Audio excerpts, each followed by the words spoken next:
Shows the vast majority of the isolated thunderstorms we have are not moving west of the interstate. They're going east of the interstate, like this complex of storms that's developed between eastern Charlotte County and northwest Hendry and western Glades. It has produced a lot of lightning, but is starting to pull away from the city of LaBelle.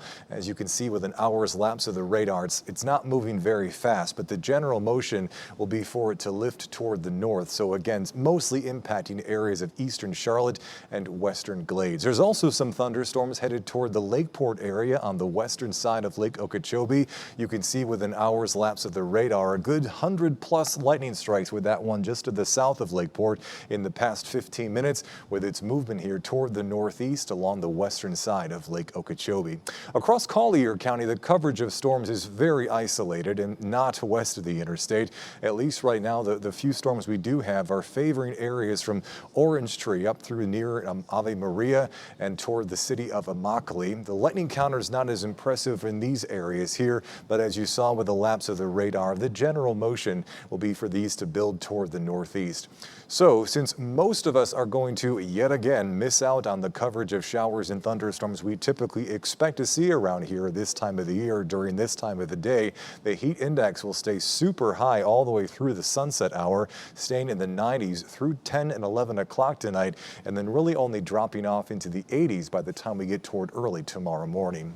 Now, speaking of tomorrow morning, the same west and southwest component to the wind that's been pushing the storms inland for the past several days will be in place tomorrow. What's different, though, is that the data continues to suggest some isolated storms popping up as the sea breeze moves in during the first half of the day in points west of the interstate. But after that, yet again, the tendency for the downpours and storms that organize on Saturday afternoon and Saturday evening will be for them to stay inland east of Interstate 75. Regional view shows that a little clearer here for your viewing pleasure. As you see west of the interstate, that's when the sea breeze works in earlier in the day. So in areas like Fort Myers and Cape Coral, the best chance of rain tomorrow comes pretty early in the day before, again, the widest coverage of afternoon storms favors points inland of I-75. The 7-day forecast, by the way, certified most accurate by the team over at Weather Rate, shows the general weather pattern not breaking down anytime too soon.